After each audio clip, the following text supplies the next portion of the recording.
da ne gubimo vrijeme. Evo, dobar dan svima i dobrodošli na snimanje našeg školskog podcasta.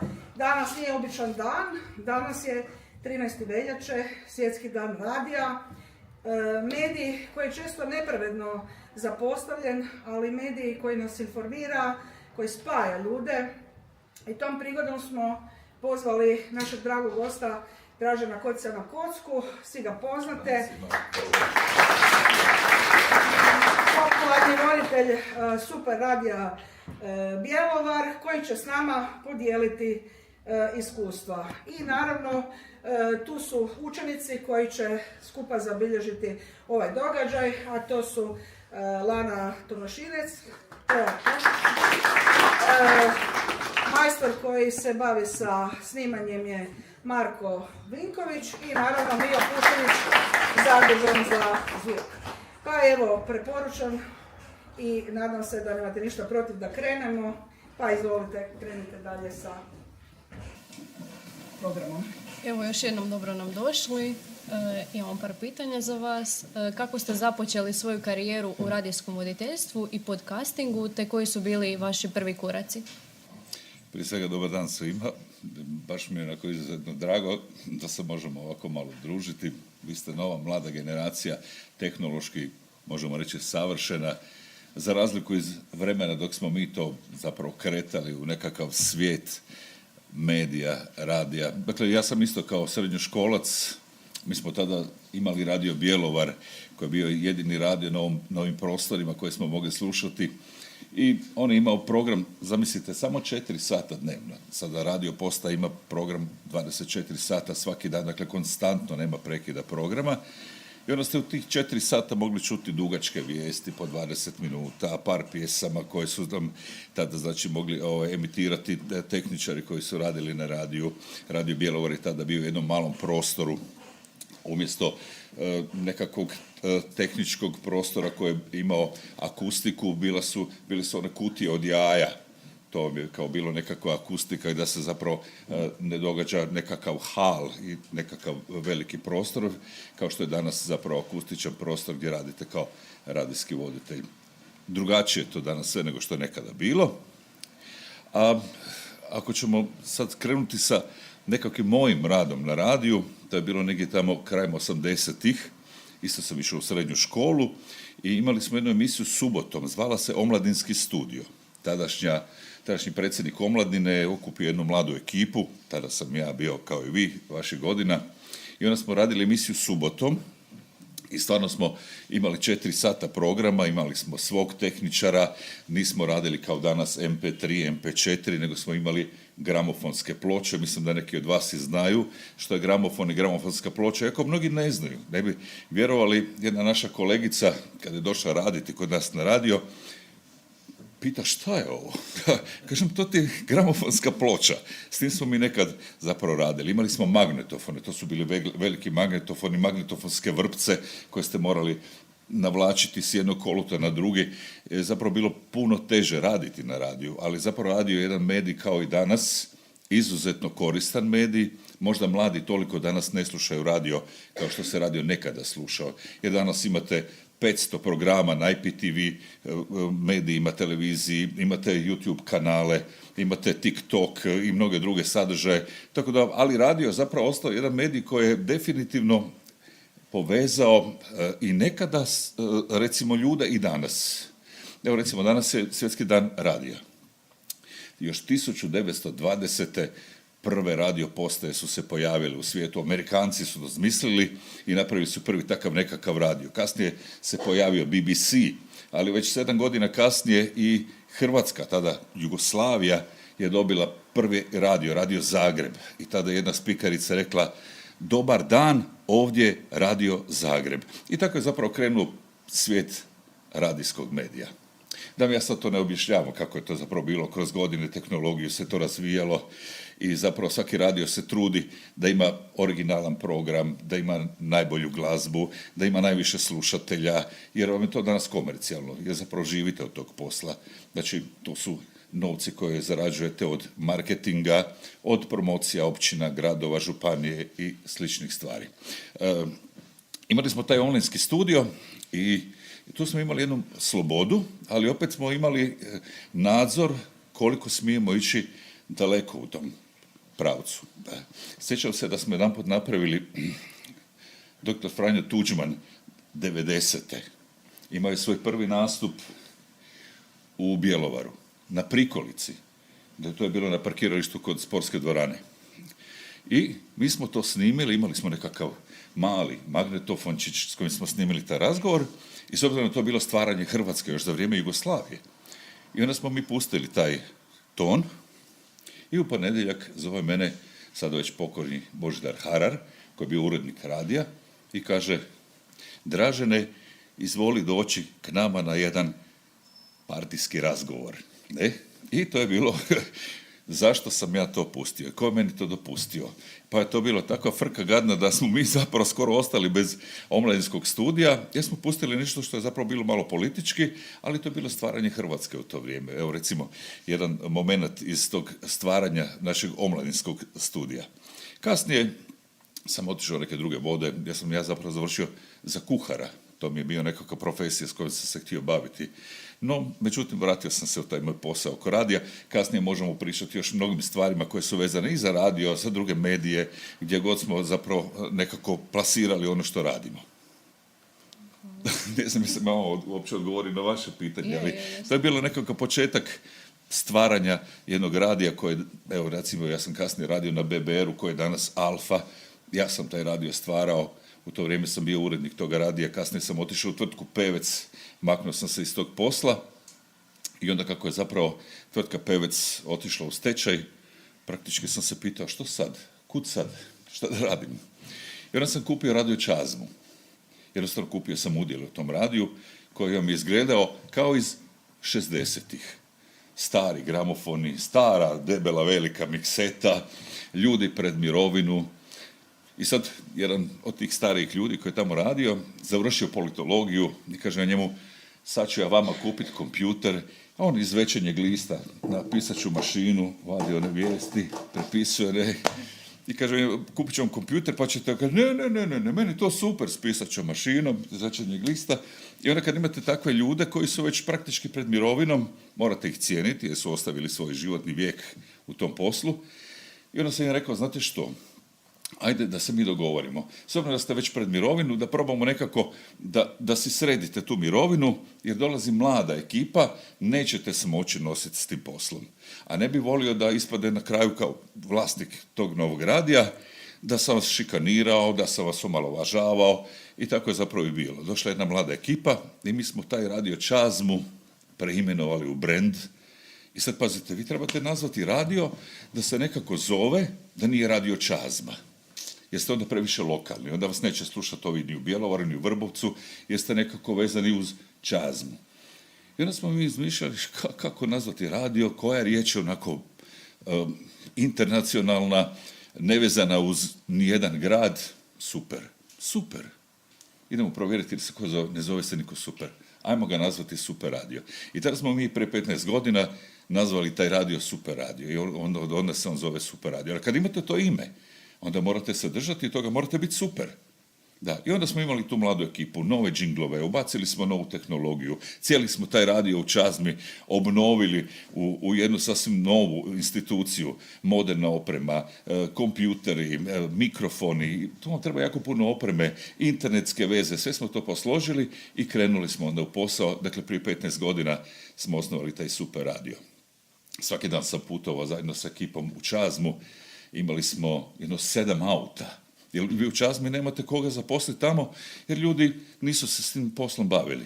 I onda sam uzeo mlade ljude iz Bjelovara koji su već bili u nekom tom poslu, ali nemate autobusne linije. I onda morate imati nekakve aute da ljudi dođu na posao, jer imate vi cijeli dan raditi, od jutra od 6 do navečer do 20 sati, i onda morate imati nekakve mogućnosti da dođete i odete s posla. Tako je to bilo, ne?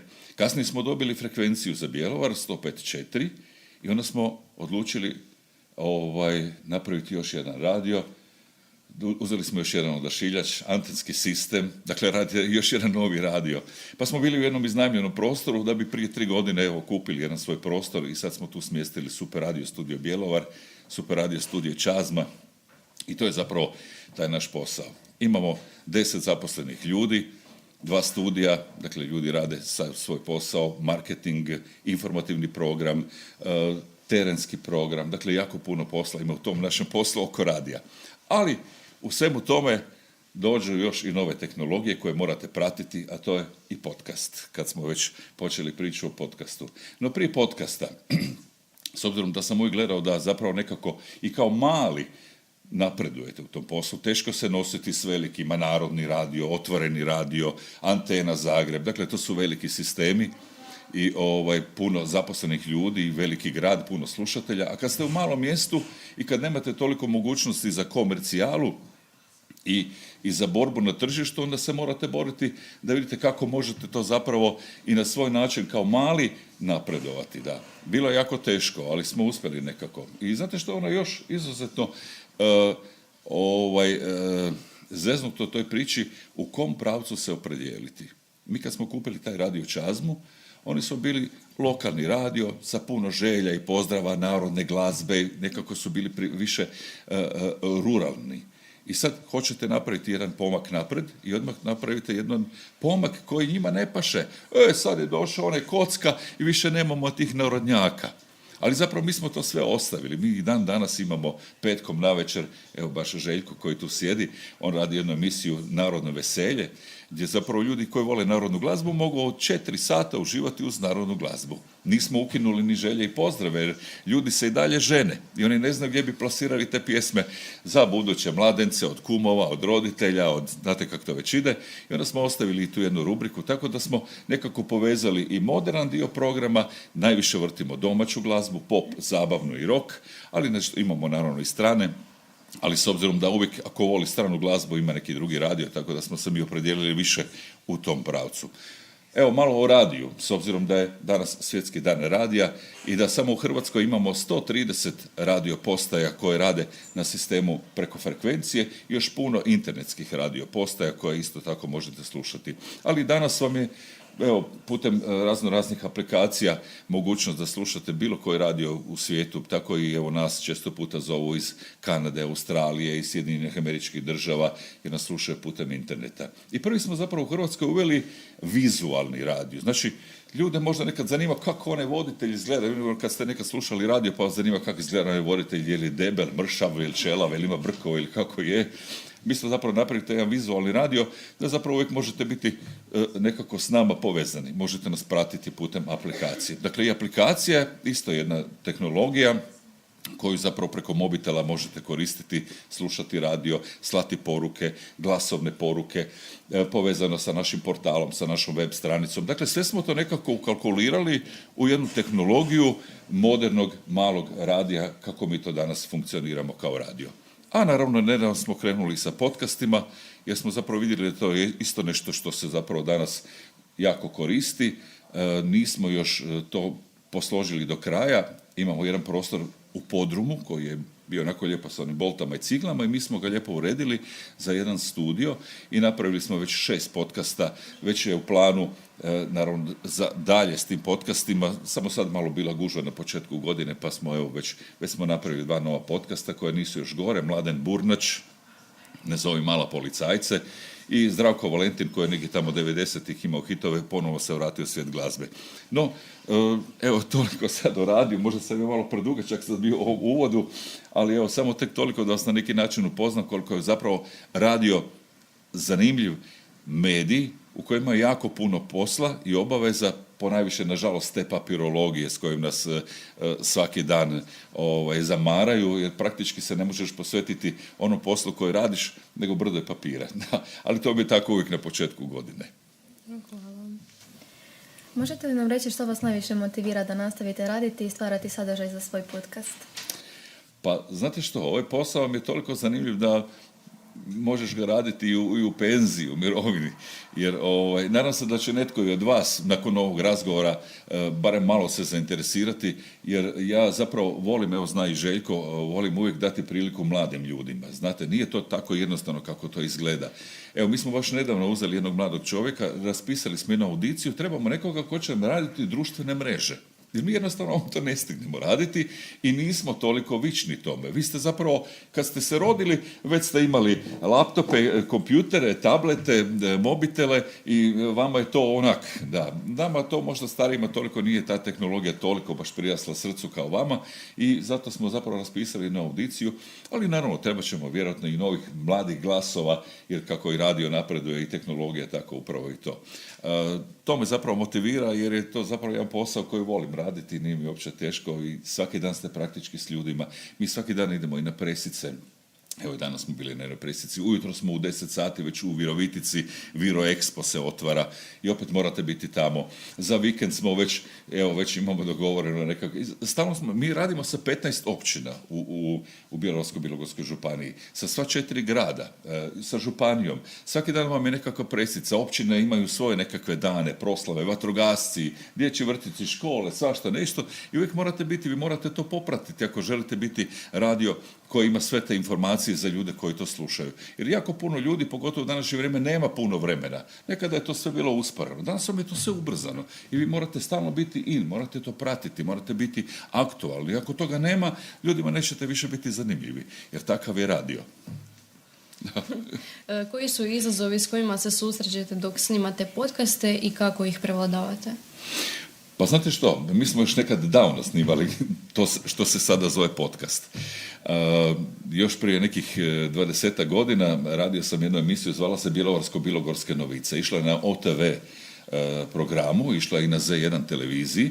Kasnije kada sam prešao u tvrtku Pevec, radili smo emisiju Pevecov kutak. To je bila promo, jedna televizijska emisija koju ste morali raditi za druge televizije. Praktički kao današnji podcast. Ali tada nije bilo podcasta, tehnologija je bila sasvim drugačija. I onda smo mi isto tako izmišljali, snimali. Ja sam praktički cijeli taj svoj nekakav radni život proveo uz mnogobrojne izvođače XU.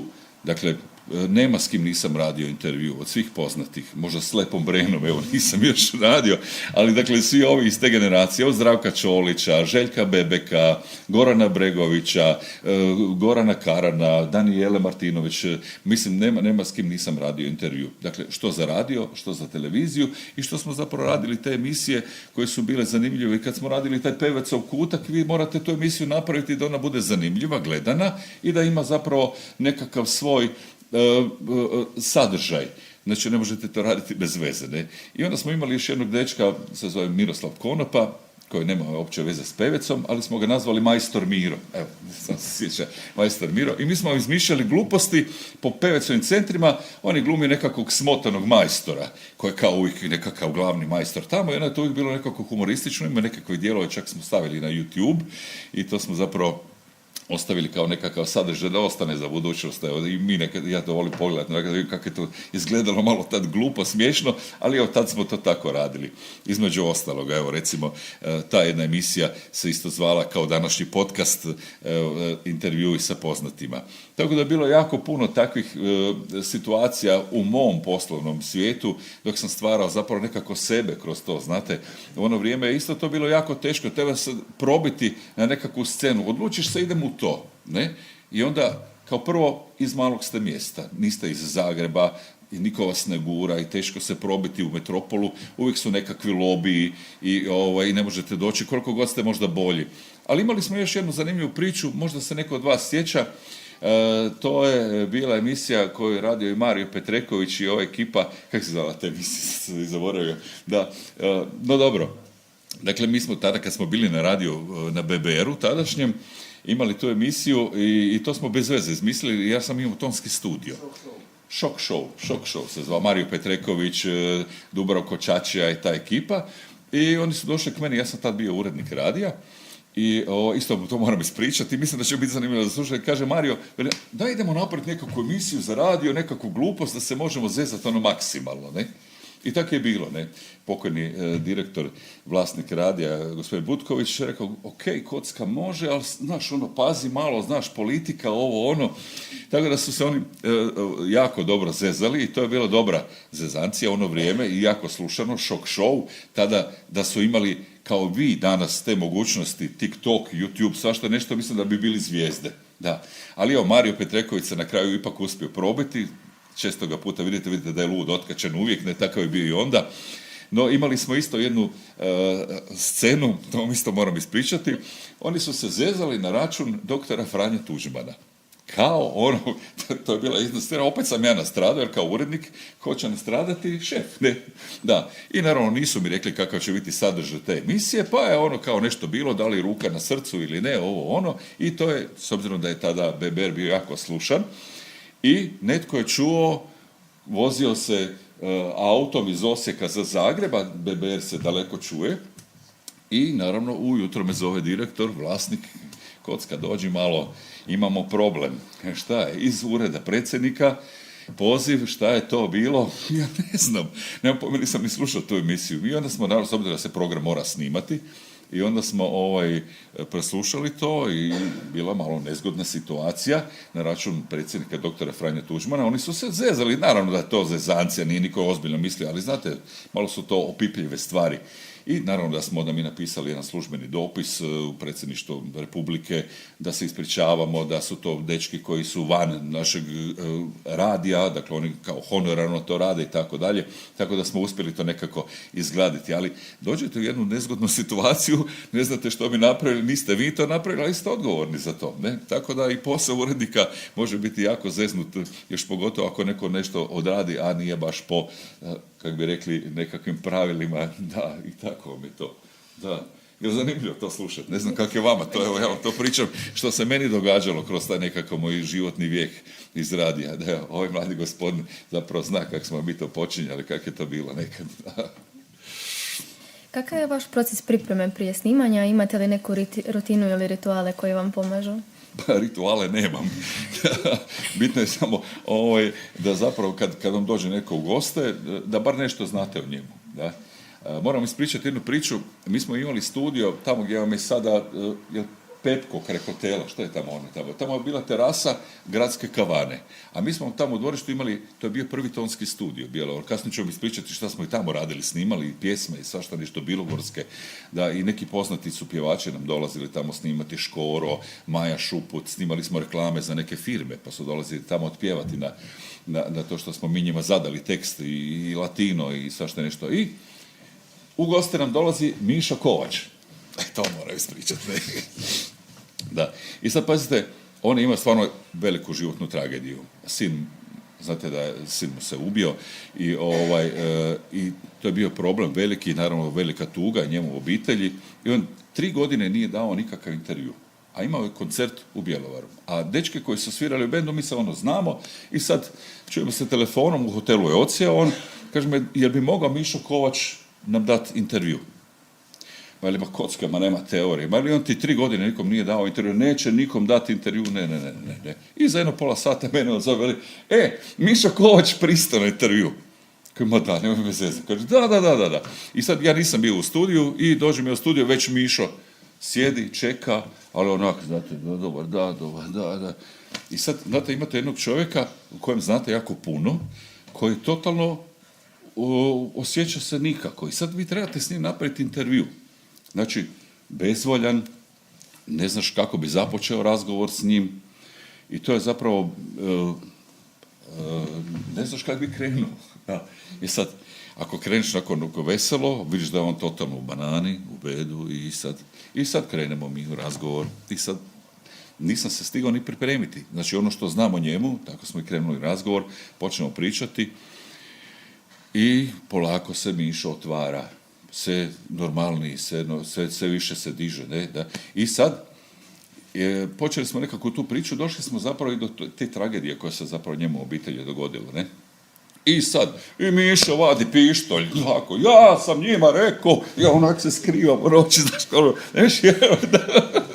da, ali dobro, da, ali znači, podigli smo ga maksimalno iz mrtvih, da to tako nazovemo, jer ni sam ne znaš kako bi započeo priču s njim, ne? Na kraju smo se ja i Mišo raspričali, popili si mi kasnije, otvorio se on i eto, čovjeka smo malo digli iz mrtvih, da to tako kažem kako je to bilo. To je bio jedan intervju, recimo, koji je bio stvarno teško za odraditi, ali recimo da imao se jedan intervju za DMC televiziju, smo radili isto tako nekakve te emisije, Željko Bebek, legenda, dijelo dugmeta, mislim, Željko Bebek, svi ga znate, ne? I isto, Sat i pol smo mi imali intervju.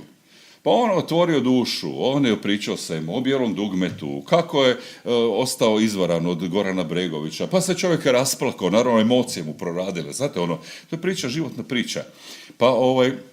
Pa nam je Željko Bebek onda ispričao sve što se događalo. Kako ga Josip Broz Tito nije volio njih i bijelo dugme, kako je, oni su morali imati specijalni koncert, da Josip Broz Tito vidi tko je bijelo dugme. Zašto bijelo dugme mladi vole više nego Titu? I to, da, i naravno, sve mi to ispričao Željko Bebek i u svojoj knjizi je to naravno opisao. Tako da je bilo jako puno zanimljivih scena, intervjua, mogao bi vam pričati danima. Dakle, moj nekakav taj životni vijek u ovom poslu je stvarno izuzetno zanimljiv. Nisam ja to baš puno nikome ni pričao, to je rekao moj nekakav život u poslu s kojim se i dan danas bavim. Hvala. Kako odabirete teme i goste za svoj podcast, a ujedno i za emisije? Koji su vam najvažniji faktori? Pa, znate što, nedavno me je baš gradonačelnik Dario Hrebak rekao, Kocka, ovi podcasti, to ti je baš super. Daj, molim te, malo više angažiraj ove neke domaće ljude koji su već u poznim godinama, koji su ostavili traga u našem gradu, u našoj Hrvatskoj, dakle, nešto su napravili u ovom društvu. I sad već radim popis ljudi s kojima ćemo raditi te intervjue. Od starih još živućih rukometaša, od ljudi koji su ostavili traga u ovom gradu, dali nešto i sad zapravo radimo nekakav sad popis tih ljudi s kojima ćemo raditi te podcaste. I ne samo ovako sjedeći, nego evo, Željko je moja desna ruka, on to sve snima i mi idemo k njima.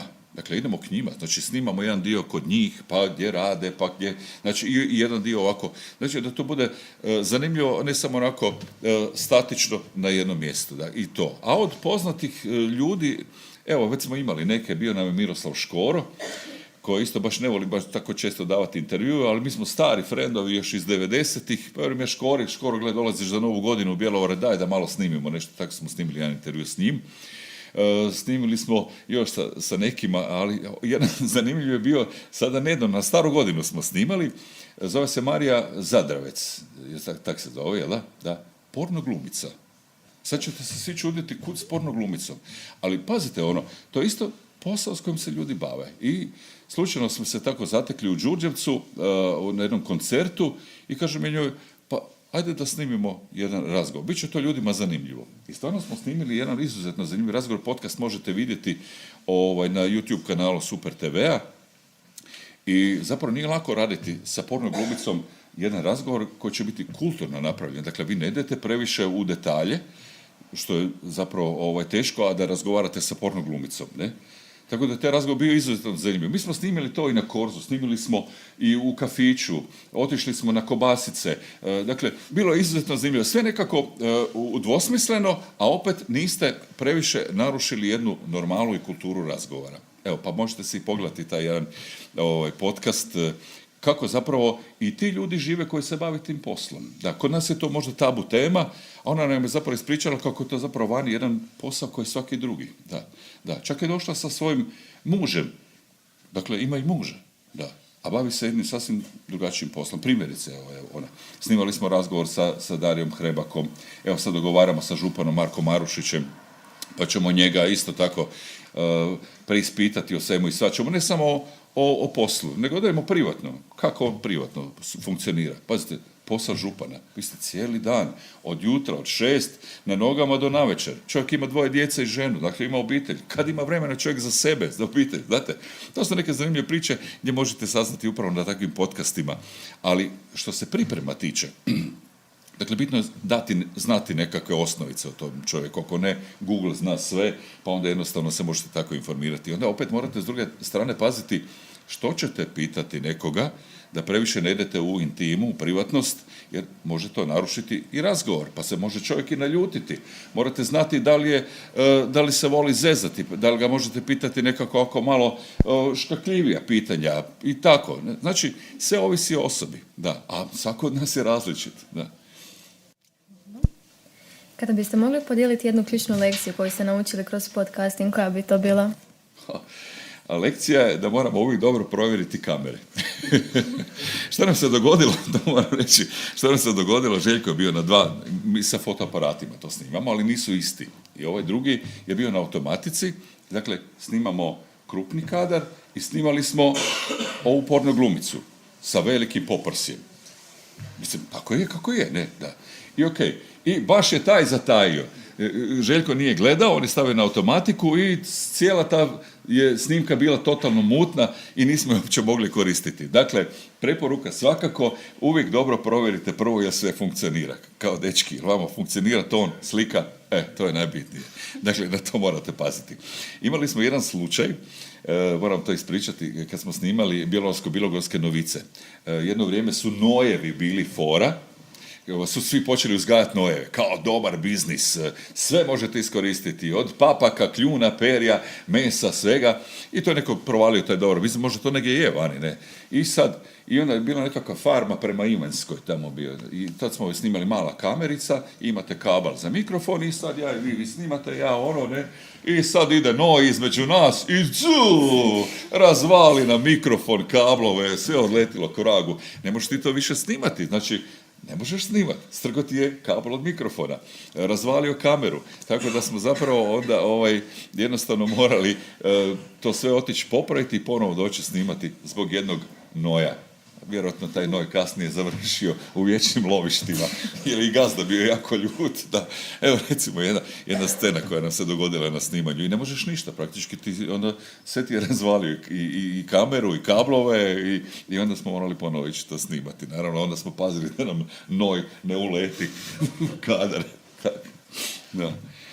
Koje vještine smatrate ključima za uspjeh u podcastingu, te postoji li nešto što bi preporučili onima koji žele početi? Pa, pazite, vještina, morate imati nekakav bar malo talent da vam to ide od ruke, da znate to raditi. Mislim, nema tu nešto specijalno. Ako osjetite da vam to ide, da znate to, vježbajte doma, pa ćete vidjeti, snimite se, ne mora da niko vidjeti, bar sad imate te pametne telefone, stavite negdje pa snimite malo, pa vidite je li to dobro ili nije, pa pitajte mamu, tatu, mama, šta ti kažeš na to? Mama će reći, ma možeš ti to i bolje. Naravno da, i recimo, to može biti nekakva vještina, ako vam to leži, ako želite se s tim baviti.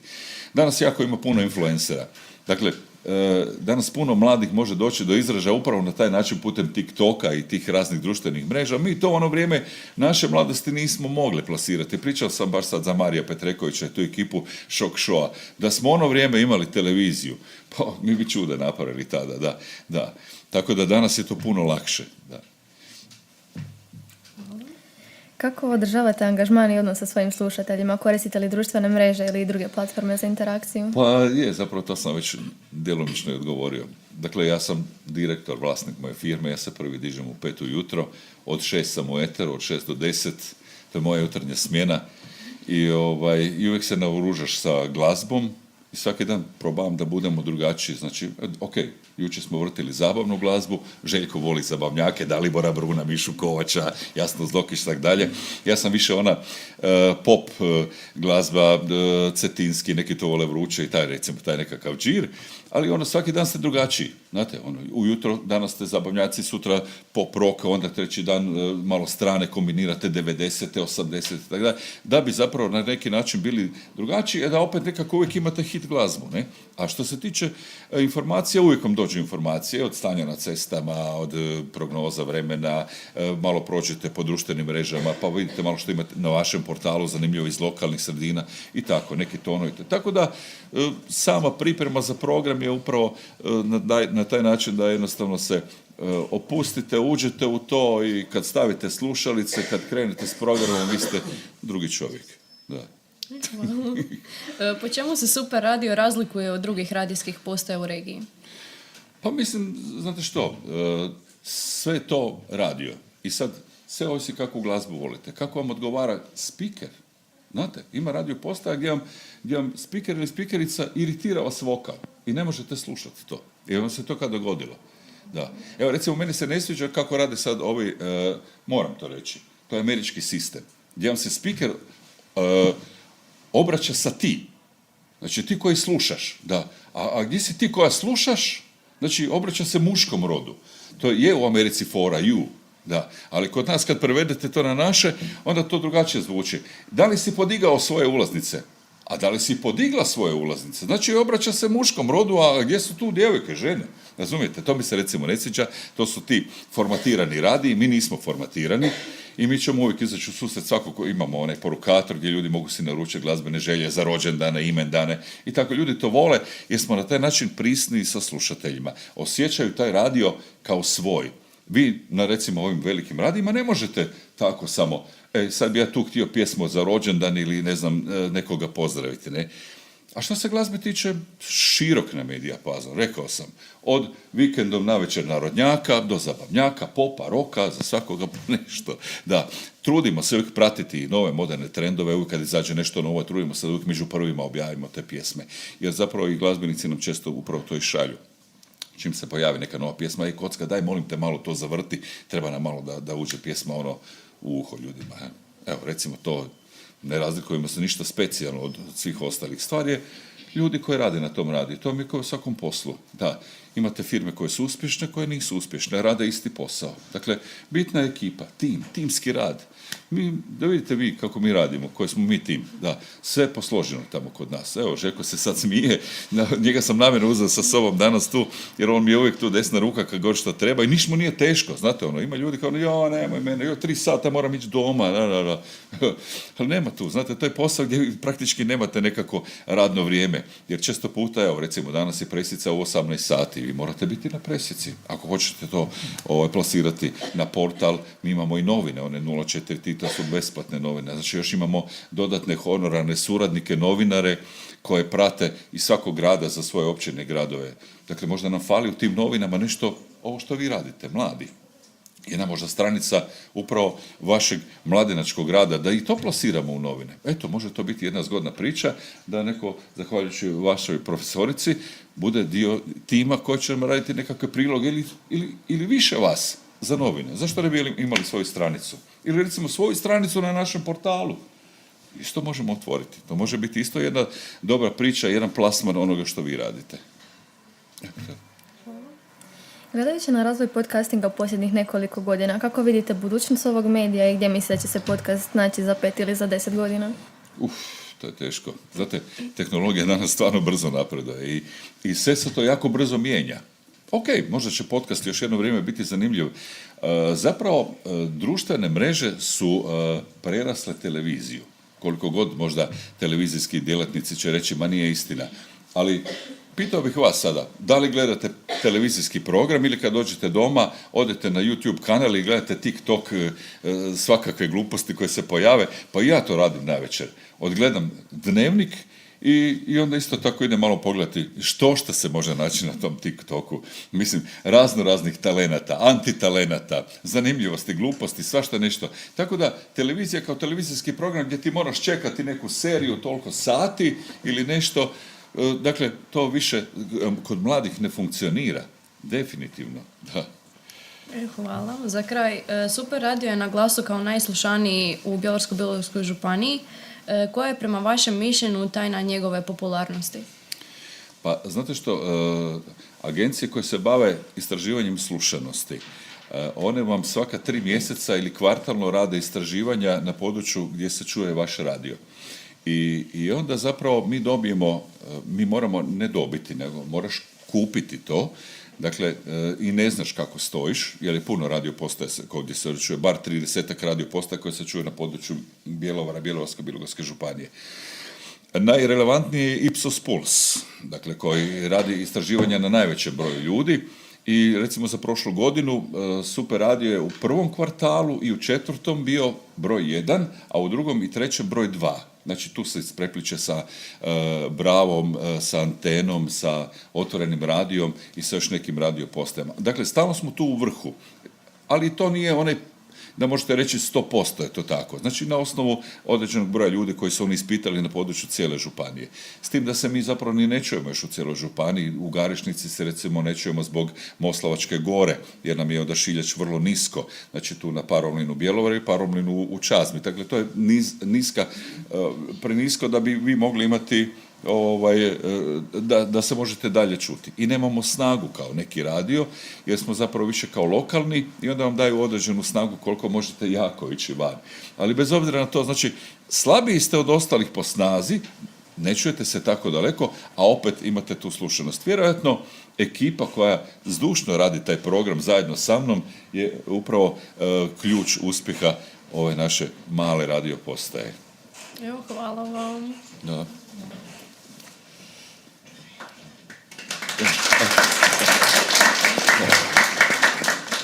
Ništa, ja bih se vama zahvalio što ste odvojili svoje vrijeme, evo da podijelite zajedno sa mnom ovo neka moja životna iskustva koje sam zapravo, evo ja kroz svoj nekakav životni vijek kao čovjek koji je radio u radiju. Imao sam ja još, naravno, vodio sam nekada Farmu na Novoj TV, to vam isto bila jedna zanimljiva priča. Bio sam u Big Brotheru 2016. Gotovo 3 mjeseca i mogu vam reći nikad ne bi više, jer to vam je prostor kao recimo vaš prostor od knjižnice gdje morate provoditi 24 sata, 3 mjeseca sa 15 ljudi koji su totalno različiti od vas. Tako da bilo je jako još puno iskustava u tom nekakvom mom medijskom poslu. Večera za 5 i tu smo nešto malo kuhali, pa smo tu isto tako malo se družili. Tako da zapravo, ako želite opstati u tom poslu, stalno morate biti u tome. Znači, odete u nekakav takav projekat gdje možete malo promovirati sebe, svoj posao, s obzirom da smo, znači, još ne kažemo provincija, ali niste u Zagrebu, niste u centru, onda morate dati još puno više od sebe da bi zapravo nekako bili na nivou. Prije 2 godine mi imamo kao radio postaje, imamo svoju jednu malu družinu radijskih postaja, kao recimo, ajde da to nazovemo klub djelatnika radio postaje iz cijele Hrvatske. I mi svake godine onda na tom se družimo 2 dana, malo razmjenjujemo iskustva kako koji radio radi, kako preživljavaju. Znate, u manjim sredinama je teško tim radio postajama jer nemaju puno komercijale, marketinga i onda, zahvaljujući gradovima i općinama, na neki način financijski se održavaju na životu. Evo, dakle, prije 2 godine, sad nije hvala, nego evo, sam osvojio zlatni mikrofon za najboljeg radijskog voditelja te godine i evo, to je bila nekakva kruna mog radijskog posla i to mi jako zapravo puno znači u tom poslu koji radite. Znate, kad dobijete nekakve takve nagrade, onda znači ljudi cijene ipak ono što ste uspjeli napraviti za vrijeme svog nekakvog životnog radnog vijeka. Evo, hvala vam još jednom svima na vašem strpljenju i nadam se da će neko od vas krenuti u radijske vode. To je jako lijep posao. I sigurno neka vam ne bude žao ako se opredijelite ući u takav jedan medij gdje danas u budućnosti i podcasti mogu biti dio tog istog posla. Hvala. Hvala, ali ima još pitanja iz publike, da. Aha, dobro. Dobar dan. Dobar dan. Koji je najuzbudljiviji trenutak koji ste doživjeli u svojoj radijskoj karijeri? Pa zato što, uzbudljiv je svaki dan kad radite taj posao. Evo, ja se sjećam još nekad davno što nam se dogodilo kada je bio napad na Bjelovar 29. rujna. To moram ispričati što se tada dogodilo. Znači, bjelovarski dečki i Hrvatska vojska krenuli su u osvajanje vojarne, jer predugo je to trajalo, a tražili su tada oficire JNA da jednostavno se predaju, da predaju vojarnu i da napuste Bjelovar mirnim putem. Nije išlo i sad uzbuna je bila tu noć, jer smo svi spavali po podrumima, vozio sam bicikl, nedjelja je ujutro, Korzo, radio je bio tamo sada gdje je preko puta DM-a, gdje je sada Alfa, tamo je bio BBR, jel? I sad tada sam radio kao tehničar i dolazim ja na posao ujutro, oko paviljona, oklopna vozila, sve nešto čudno. Mir, tišina, nedjelja, prije podne, 7 sati, nešto prije 7 sati ujutro i krenemo ja i tada voditelj, imali smo, znači nije kao danas one man, znači radite sve sam, nego imate tehničara i voditelja programa, ne? Znači, tad sam ja radio kao tehničar. I odjedanput krene paljba. Počne se pucati. A mi smo u centru tamo grada i prozori su vam, nemate vi nikakve zaštite. To frcaju meci sa svih strana, ne znaš šta bi napravio. Kud se sakrit, ne možeš se kud sakrit, moraš raditi program. Tako da smo znali pustiti, znači niste mogli kod danas kompjuter pa onda pustiš to, pa odeš, makneš se, automatika. Ti moraš staviti ploču na gramofon. Pjesma odsvira, pa moraš staviti drugu. Znači, mi smo iz zaklona, iz jedne druge prostorije, dolazili samo tamo staviti ploču da svira pjesma i onda, naravno, naši su dečki osvojili ovu vojarnu u gradu, gdje je sada gradska uprava, i dečki koji su bili u JNA iz tada cijele Jugoslavije, smjestili su dolje u prostor koji je sad kazalište bio, tad nekad Disco H8, a oficir je, taj kapetan, njega su dopeljali u studio, ja sam bio u režiji, on bio preko puta sa voditeljem i da zamoli tadašnjeg ovog kapetana da se preda vojarnu.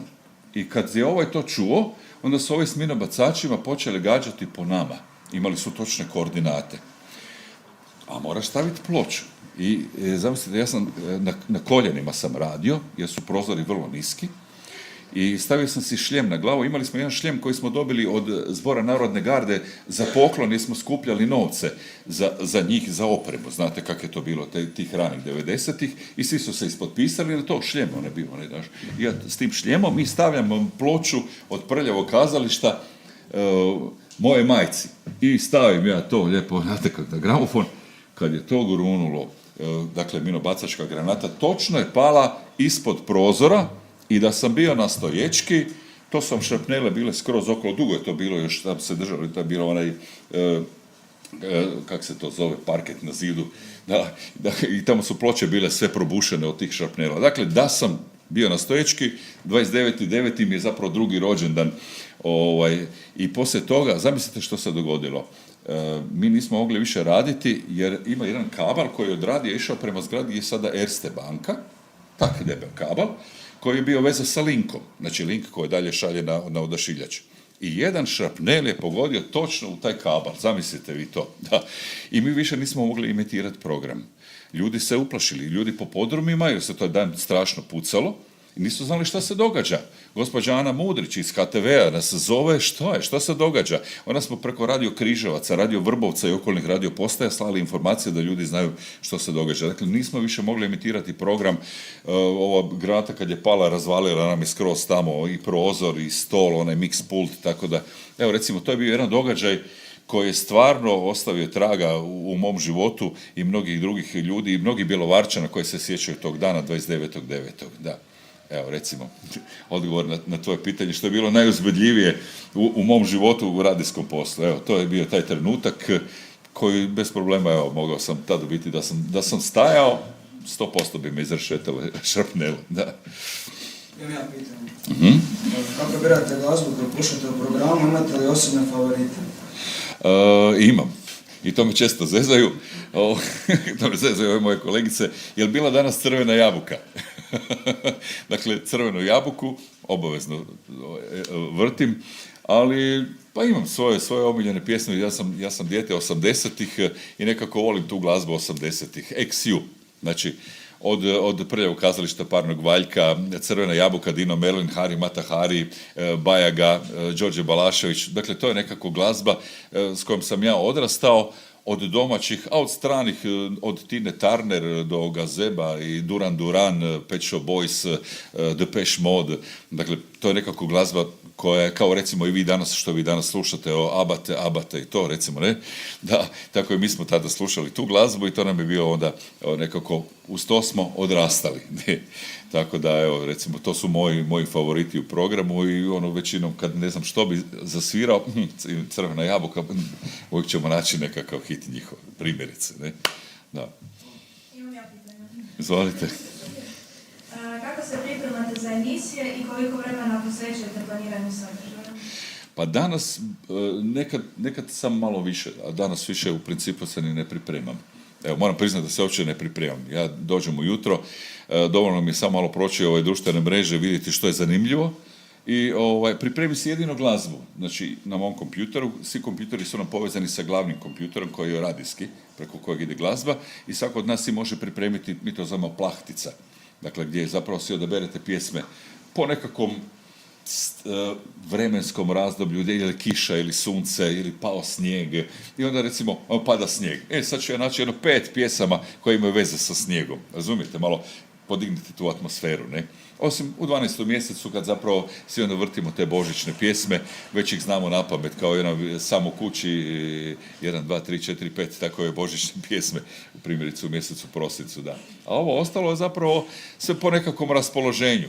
ono, ujutro trudiš se da to budu ipak malo brži ritmovi, da ljude malo razbudiš, da ne zaspuješ. Da kažem, mi smo spao, ne kocka, znaš, ono, zakasnili smo na posao, ne, i tako.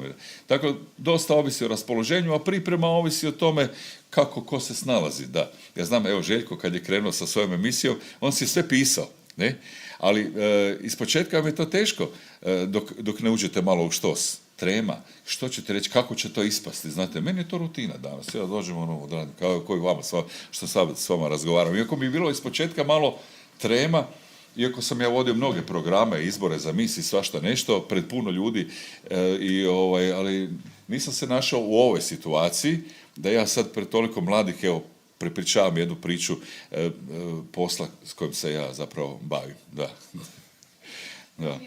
Izvolite. Šta mislite o budućnosti radija s obzirom na razvoj novih tehnologija i progresa? Zanimljivo pitanje, ali radio je zapravo jedan medij koji će, za razliku od mnogih, opstati i dalje. Zato što je i sadržajno i tehnološki uvijek prisutan među ljudima.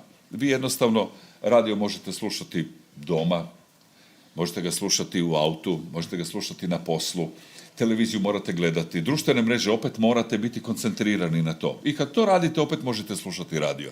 Što god radite, radio vam uvijek može biti tu prisutan. A sami odaberete koji vam odgovara.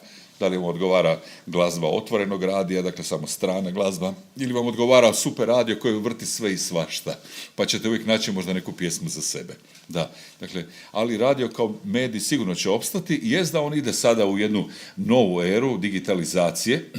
Recimo u Norveškoj više nemate sistem radija kao kod nas da možete slušati preko frekvencije, morate imati digitalne uređaje, ali kod nas to još neće zaživjeti jer i naš standard nije takav, većina ljudi, sad da kažete nekom čovjeku, penzioneru koji ima 300-400 eura mirovine, da si mora kupiti digitalni radio, reći, sinko, nemam ja zato, šta će to meni? Razumijete? Da, tako da kod nas ne bude još tako brzo ta digitalni radio zaživio. Ja bih volio da ostane ovako, ali mislim da tehnologija ide napred, da. Ali evo, recimo primjerice, prošle godine sam išao na jedan zanimljiv sajam u Amsterdamu, u Nizozemsku, ogroman sajam. 10 ogromnih hala, od tih 10 hala samo jedna bila za radio. 9 hala je bilo za sve ostale druge medije, televizija, film, svašta nešto. To je nevjerojatno koja je to tehnologija, koja to brzinom napreduje. I to kad vidite, prosto ne možete vjerovati da je toliko tehnologija napredovala. Samo jedna hala je bila za radio.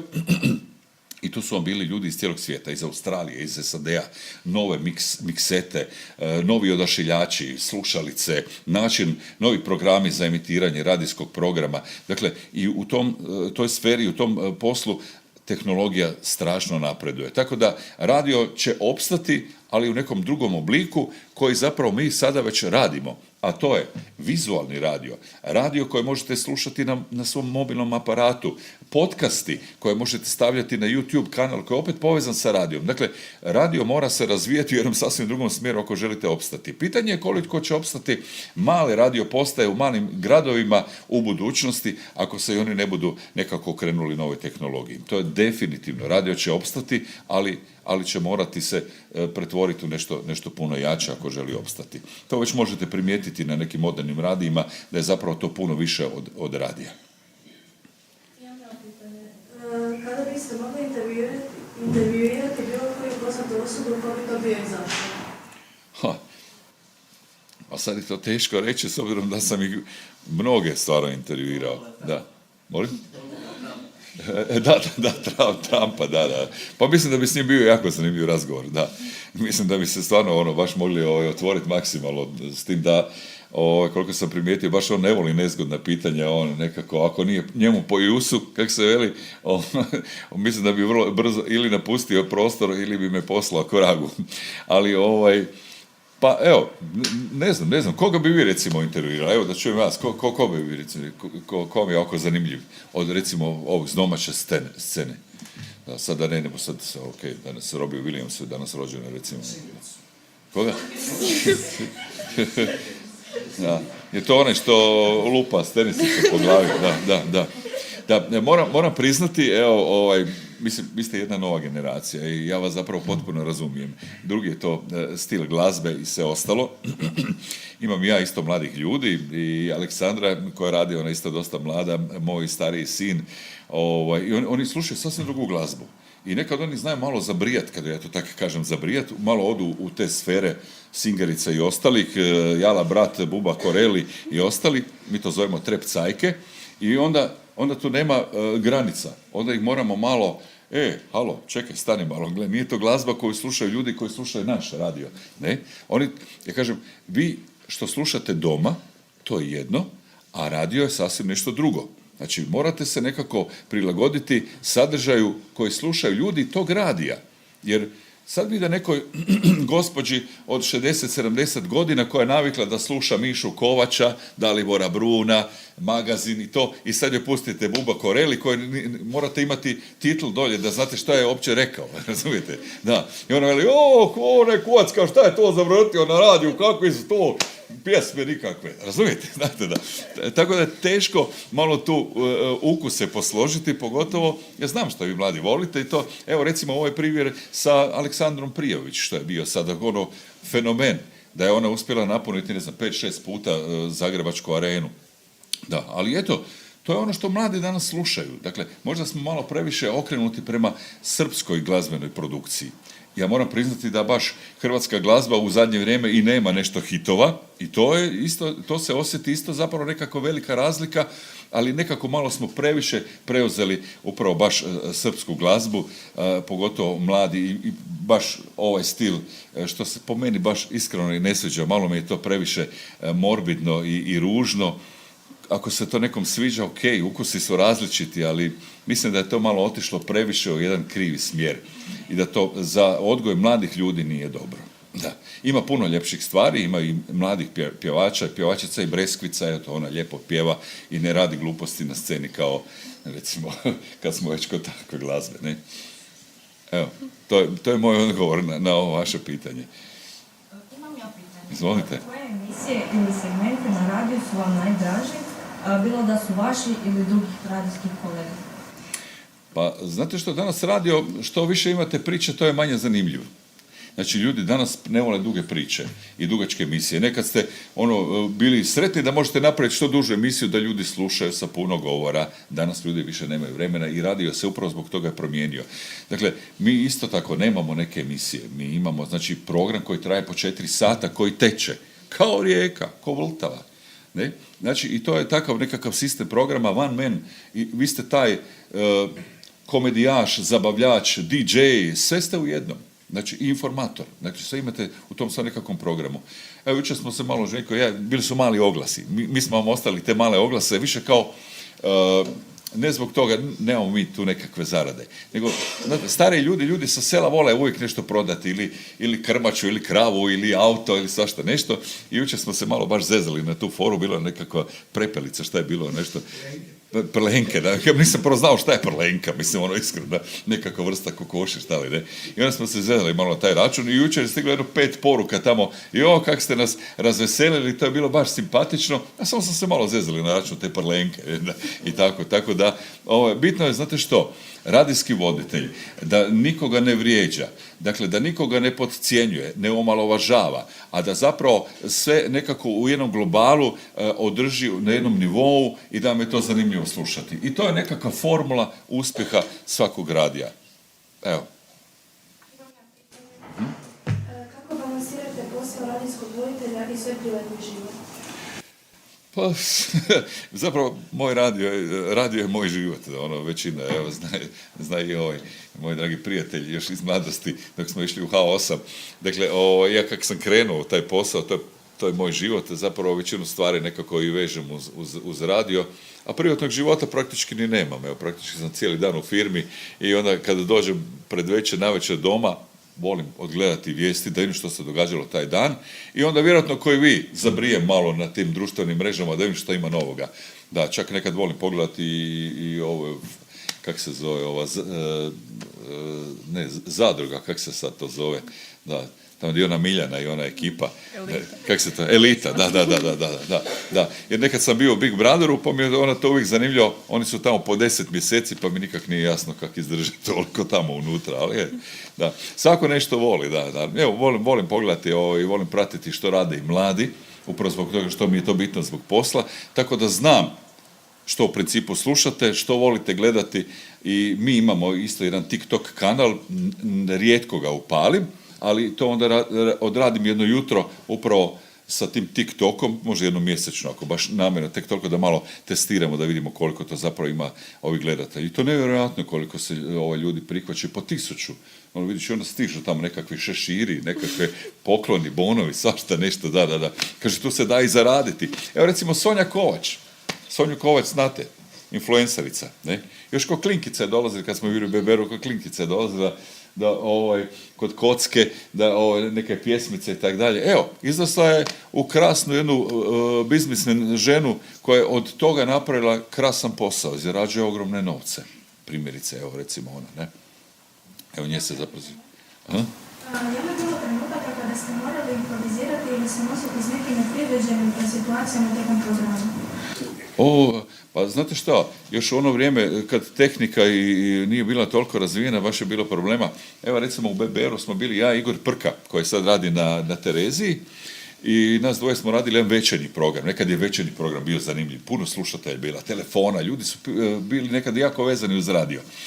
I šta se dogodilo? Imali smo taj mix pult, dakle, tu, i naravno Igor je imao nekakvu Coca-Colu koju je držao na tom mix pultu i naravno prekrenulo se to u mix pult.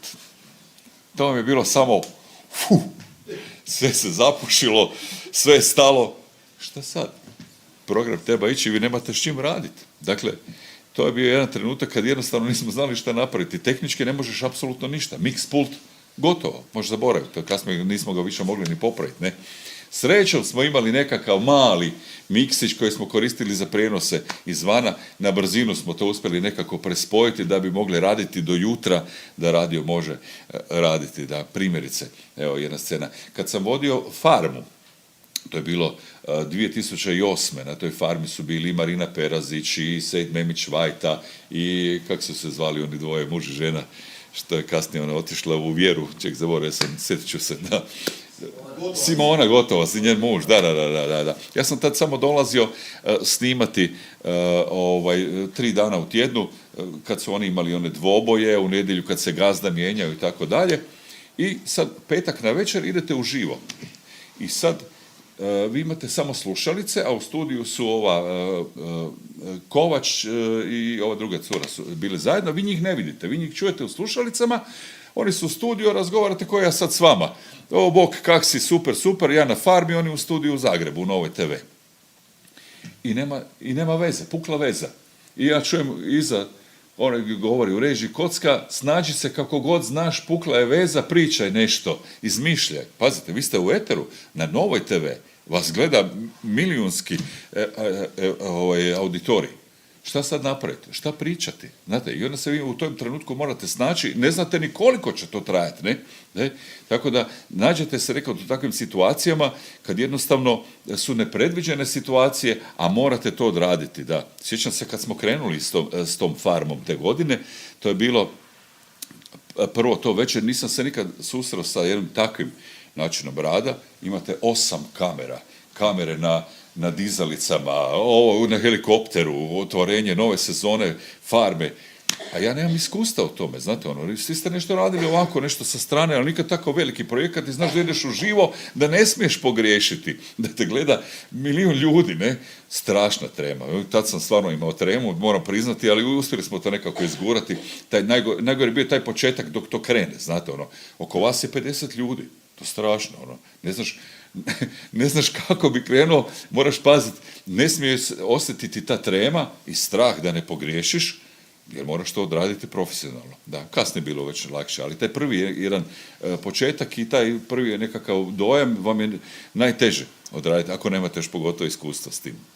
Tako da bilo je slučajeva kad zapravo ste upravo morali nekad dati maksimum od sebe, biti koncentrirani da to odradite. Imamo ja pitanje. Koje je glavni ili najneobičniji komentar koji ste ikada primili od slušatelja? Joj, to je teško tu nešto oko toga reći, jer bilo ih je jako puno. Znate, mi smo nekada imali zapravo upravo te programe koji su bili jako vezani sa slušateljima. I onda ste imali puno tih telefonskih poziva, pa ste imali razni gosti u studiju, pa su onda znali nositi hranu, sarme, graha, svašta nešto, pa onda oni vole se isto svi malo čuti u eteru. Pa onda, recimo, uvijek smo znali imati nekakve viceve, pa onda ljudi pričaju viceve, pa onda pričaju nekakve proste viceve, morate ih cenzurirati, pa svašta nešto. Tako da, teško je reći, izdvojiti nekakvu scenu kad je zapravo bilo jako puno takvih događaja kroz povijest mog radijskog posla. Da, ne znam što bi sad posebno po tom pitanju mogao reći.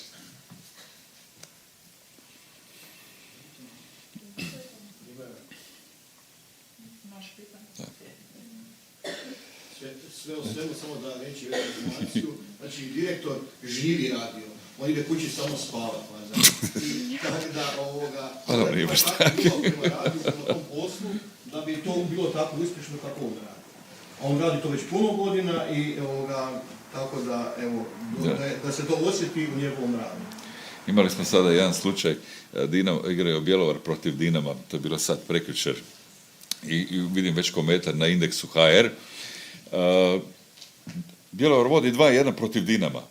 A ko da ste ukazali što naša bjelovarska publika, svi nešto šute.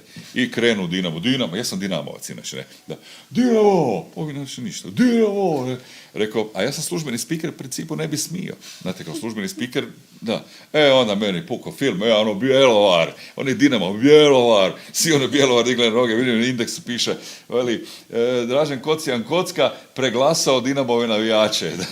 Tako da bilo, zgodna scena da malo dignemo to. Inače, bjelovarska publika je tak malo onak sramežljiva kad treba navijati. Ja vodim te rukometne utakmice, pa isto dok ih malo ne potakneš, malo ne digneš, onda tak su malo srameći, kak bi rekli, da. Eto, nadam se da vam nije bilo baš dosadno, da ste čuli mnoge zanimljive stvari koje smo mi prošli kroz taj nekakav naš radijski svijet. I ja sam bio kao i vi u tim godinama, sve me zapravo zanimalo i evo, došao sam sad u situaciju da ja vama to na neki način prepričam, da malo saznate kako se to zapravo kroz povijest radilo, kako se razvijao taj radijski svijet i koji je danas postao i virtualan i na taj način kroz društvene mreže se proširio na sasvim jedan drugi posao. Hvala vam puno što ste odvojili svoje vrijeme. Hvala vam.